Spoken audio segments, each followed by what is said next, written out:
आशीर्वाद विड्रॉ कर लेता है। हाँ, दुर्वासा मुनि को भी इसका परिचय हुआ है।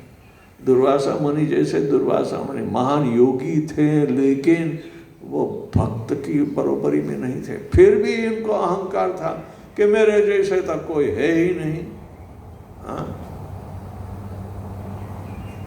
अम्बरीश महाराज विशुद्ध भक्त थे, सारी दुनिया के राजा थे, पर लेकिन भगवान के विशुद्ध भक्त इन्होंने किस तरह भगवान की सेवा की है, राज कारोबार चलाते हुए भी।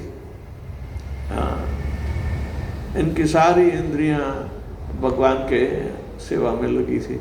पांच इंद्रियां। हमारी कितनी इंद्रियां लगेगी भगवान की सेवा में? लगानी तो पांच चाहिए, नहीं तो मन भटक जाएगा। ये 5 इंद्रियां 5 खिड़की हैं। और भगवान का नाम जपते भी कभी कभी हम दूसरी सोच में चले जाते हैं। तो यानी कि ये समझो ये चोर भाग गए और अपना ध्यान भी खींच गए। तो वो जहाँ जो जिस खिड़की से भाग जाता है वो खिड़की को बंद करने की हमें आदत बनानी चाहिए। तो ये सर्वप्रथम अपराध, अनेक जन्मों बार भी यदि हम कीर्तन करता रहते हैं, भगवान का नाम फलीभूत नहीं होता। यदि भगवान के नाम का प्रचार करने वाले महाभक्तों की निंदा यदि करते हैं।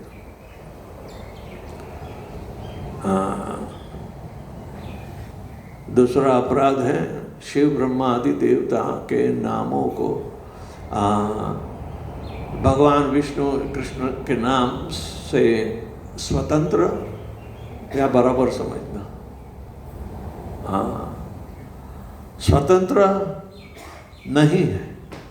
भगवान शिव जी या ब्रह्मा महान देवता हैं, लेकिन भगवान की बरोबरी में नहीं बताए गए हैं। इनको भगवान शब्द से हम यदि पुकारें तो भी स्वतंत्र नहीं है। वो भगवान कृष्ण के नियुक्त किए गए हैं। ये एक ब्रह्मांड को संचालन करने में जहाँ 3 गुण सत्व रज और तम इनके अधिनियमक बनाए हैं, इनके कंट्रोलर बनाए हैं। इसे कंट्रोलर को ईश कहते हैं। ये देवता ईश है। ईश यानी कंट्रोलर। तो कंट्रोलर होना ये तो नियुक्ति है। रजोगुण का कंट्रोल ब्रह्मा जी करेंगे, और कभी कभी ब्रह्मा जी भी फंस जाते हैं रजोगुण में। इसी तरह शिव जी भी तमोगुण में कभी फंस जाते हैं। आपने देखा होगा कि पार्वती चंडिका बनकर शिव जी पर डांस कर रही है। शिव जी मरक मरक हंसते हैं। शिव जी के शरीर पर पार्वती डांस कर रही है। देखा है फोटो कभी? हैं?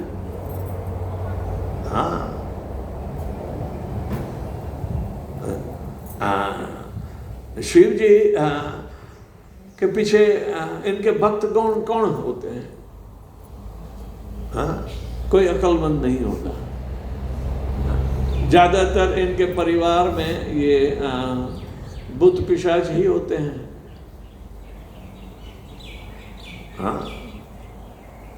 भैरव इनकी प्रजा है, भयानक। वो भी देवताओं के परिवार को नष्ट करते थे। तब शिव जी को कहा ब्रह्मा जी ने कि बेटा जा भगवान का ध्यान धर, तेरे बस में ये गृहस्थाश्रम नहीं तो चला पाएगा। तब से शिव जी विरक्त बनकर इनके पास न तो रहने के कपड़े हैं, पार्वती के पास हैं, पर लेकिन वो भी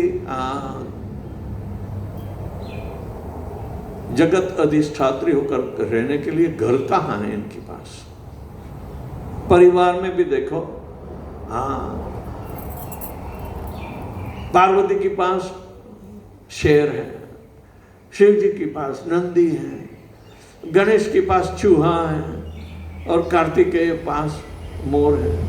शिव जी के गले में सांप भी है और एक एक सदस्य एक दूसरे के स्वभाव से विरुद्ध है। हाँ? लेकिन कभी ये परिवार में झगड़ा हुआ है? कभी नहीं। हाँ? क्योंकि विरक्त है। शिव जी के पास कौन जाते हैं? तो क्या आसक्त लोग जाते हैं। विरक्त लोग जानते हैं कि शिव जी स्वयं विरक्त हैं, तो ये तो हमारे आदर्श हैं, इनके पास मांगने कौन जाएगा? हाँ, हरि भजन करने के लिए जाएगा। शिव जी के पास मांगते हैं, हाँ, और शिव जी आसानी से देते हैं, क्योंकि शिव जी कहते हैं मुझे परेशान मत कर, जा ले जा, निकल यहाँ से। लेकिन वही माया के रूप में उसको फंसाएगा। ऐसी चीज मांगते हैं। हाँ। हमारा एक शिष्य है मेलबोर्न में, वो कहता कि मेरे पितराई लोग आराम से जीते हैं, इनके पास बड़ी बड़ी गाड़ियां हैं, मैं भी मर्सिडीज लाऊंगा। हाँ, मर्सिडीज लाया, लेकिन कर्जा इतना कर दिया तो वजह से मर्सिडीज बेचनी पड़ी।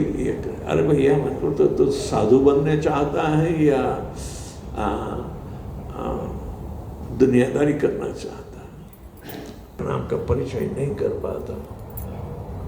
हमें जाकर उसको बारंबार कहना, उसकी पत्नी ठीक है। हाँ, मैंने बोला तू तेरा उद्धार कर, तेरा पति तेरा उद्धार करने वाला नहीं लगता। हाँ? जो भी है खंड कहलाता है कि हम सबको बराबर समझे। हाँ? कहाँ लिखा है? शास्त्र में तो ऐसी बात ही नहीं। भगवान एक है, अनेक नहीं बताए। एक में से अनेक हो, एको बहुश्याम लिखा है। हाँ? तो भगवत्ता तो हर एक में आएगी। हम अपनी भगवत्ता भूल गए हैं, क्योंकि हम इतने छोटे हैं कि हमारे ये सत्व, रज और तमोगुण में फंसे हैं। हम बाहर निकल नहीं पाते, जबकि आत्मा सच्चिदानंद रूप है, भगवान का अंश है। यह भौतिक दुनिया इसी तरह फंसाती है कि हमें अपने झूठा स्वरूप में ही हम अपनी जिंदगी की सफलता मांगते हैं। कैसे सफल होंगे? तो ये सारा भगवान के नाम की शक्ति पर जितनी शुद्धि होगी, उतनी सफलता हमें प्राप्त होगी। तो शिव ब्रह्मा आदि देवता के नामों को भगवान विष्णु के नाम के बराबर या स्वतंत्र समझना वो गलत है। वो तो ऐसे समझने वाले पाखंडी कहलाते हैं। हाँ, भगवान एक है, भगवान के विस्तार अनेक हो सकते हैं, लेकिन एक मूल रूप तो समझना, वो कृष्ण है। गोविंदमादि पुरुषम तमहम भजामि।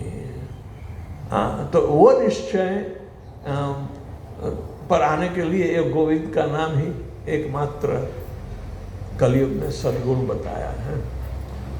हाँ, कीर्तनाद एव कृष्णस्य मुक्त संगम।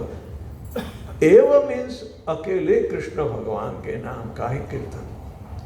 हाँ, तो ये कीर्तन हरे कृष्णा महामंत्र की शक्ति का परिचय करना है। यदि कीर्तन भी सेवा के रूप में किया जाए तब, और कहा है कि सेवा कैसे करते? जीभ से शुरू करो, वो सेवा है। हरे कृष्णा कृष्णा कृष्णा हरे हरे, हरे राम राम राम हरे हरे। ये सेवा है, और ये सेवा मंत्र आप आजीवन पर्यंत 16 माला का जप के रूप में करोगे। ये तो बड़ा सौभाग्य है। हाँ, इतना बड़ा भाग्य कभी किसी को प्राप्त होना इनके नसीब में, जिनके हृदय में ये चिंगारी जगी है कि मुझे भी अपने मूल अवस्था पर आने की आवश्यकता है। किसको नहीं है? ये आवश्यकता तो हर एक जीव में होनी ही चाहिए, क्योंकि हर एक जीव कोई सुखी तो है नहीं। कैसे कन्वर्ट कर सकोगे? सुख के लिए एक देश दूसरे देश को मारता है,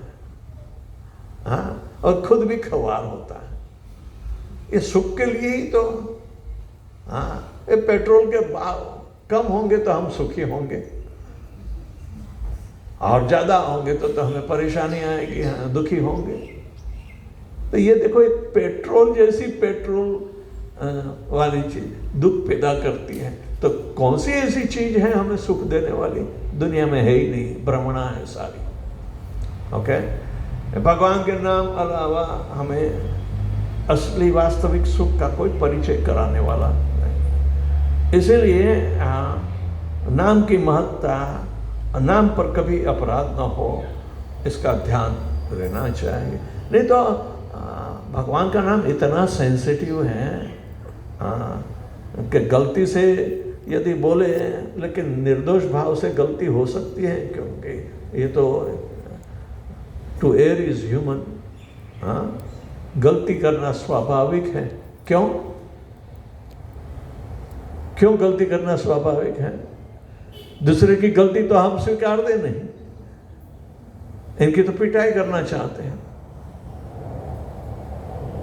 मनुष्य मात्र भूल को पात्र होता है, भूल करता है क्योंकि इसकी इंद्रियां अपूर्ण हैं, तो गलती कर सकती है। परफेक्ट इंद्रियां तो है ही नहीं अपनी।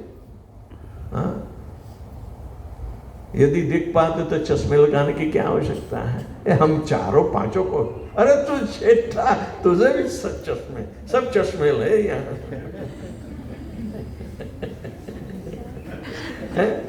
यदि इंद्रियां सक्षम होती तो चश्मे की क्या आवश्यकता है? तो गलती कर सकते हैं, भ्रमणा में रह सकते हैं। दिन में सांप को देखते हैं, यहाँ तो नौसरी में सांप नहीं है, कल्पना ही है ना। वहां में भी निकला था मंदिर में एक दिन, तो अखबार में बड़ी महत्ता आ गई। छोटा सा निकला, कहीं से होगा, कहीं जनजाति है, तो लोग तो तुरंत उसकी पूजा करने चले गए हैं। तो कहने का मतलब है कि भगवान के नाम की शक्ति का परिचय बहुत आवश्यक है, तो अपराध तो होने नहीं चाहिए। नहीं तो हमें परिचय नहीं हो पाएगा। तीसरा अपराध है गुरु की शिक्षाओं की अवज्ञा करना। जो आध्यात्मिक शिक्षाएं होती हैं वो तो समझदारी लाने के लिए हैं, परिचय कराने के लिए हैं, और आत्म साक्षात्कार कराने के लिए। क्योंकि शास्त्र कभी गलत नहीं है, उसका अभ्यासी जो हैं और शिक्षा जिसने प्राप्त की है और अधिकृतता से प्राप्त की और प्रामाणिकता से प्राप्त की और अनुशासित होकर जिसने शिक्षा प्राप्त की है, उसको